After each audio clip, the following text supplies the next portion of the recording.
Halo,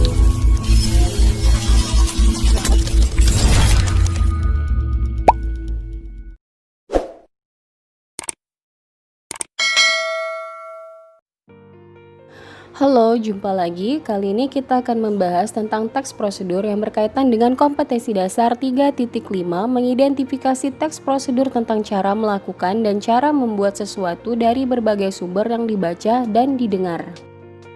Agar dapat memahami teks prosedur dengan baik, kita telaah terlebih dahulu pengertiannya.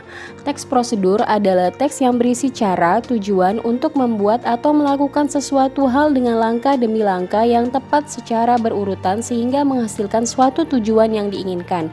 Teks prosedur biasanya terdapat pada tulisan yang mengandung cara, tips, atau tutorial melakukan langkah tertentu.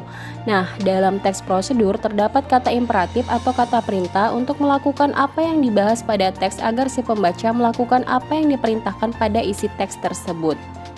Sama halnya dengan teks yang lain, teks prosedur juga memiliki tujuan khusus. Nah, teks prosedur bertujuan untuk memudahkan pembaca maupun pendengar agar dapat mengikuti langkah atau perintah dari isi teks yang tujuan akhirnya bisa sesuai keinginan pembaca maupun pendengar.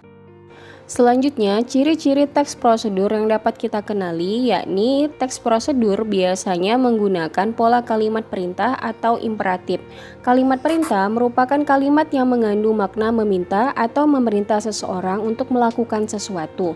Yang kedua, menggunakan kata kerja. Kata kerja yang memberikan suatu tindakan kepada objeknya, misalnya menyiram, membungkus, melempar, dan lain sebagainya. Ketiga, menggunakan kata penghubung atau konjungsi untuk mengurutkan kegiatan, misalnya menggunakan kata selanjutnya, berikutnya, kemudian, lalu, dan setelah itu. Keempat, menggunakan kata keterangan untuk menyatakan rinci waktu, tempat, dan cara yang akurat.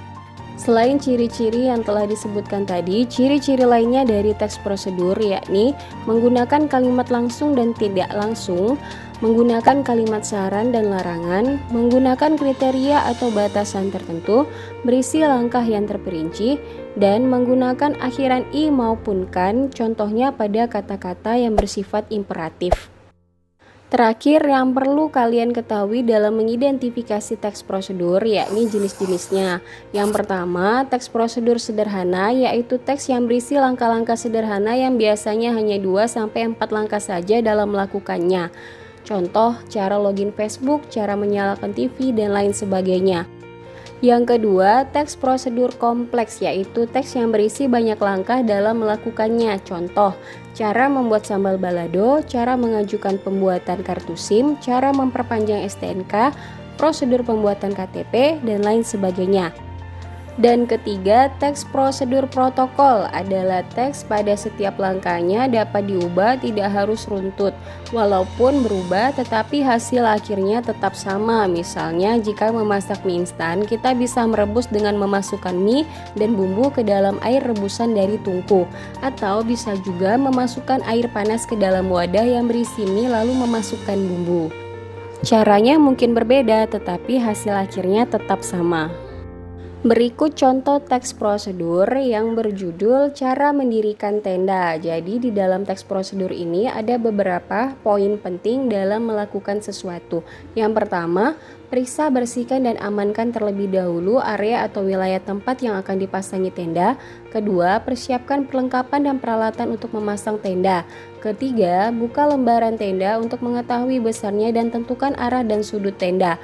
Keempat, pasang tiang tenda sesuai posisinya. Kelima, tancapkan patok-patok pada tiap sudut tenda dan pintu tenda. Setelah menegakkan tiang tongkat, ambil tali lalu ikatkan pada patok yang sudah tertancap di tanah. Begitupun dengan tiang depan, ikatkan talinya. Alangkah lebih bagus jika menggunakan tali ganda.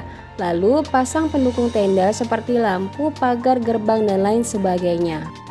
Sekian materi tentang teks prosedur beserta contohnya. Nah, sekarang kita masuk ke kuis ya. Jadi berdasarkan contoh teks tadi, kira-kira menurut kalian contoh teks prosedur cara mendirikan tenda termasuk ke dalam jenis teks apa? Sederhana, kompleks, atau protokol? Silakan tulis jawabanmu di kolom komentar. Dan sampai jumpa pada materi berikutnya.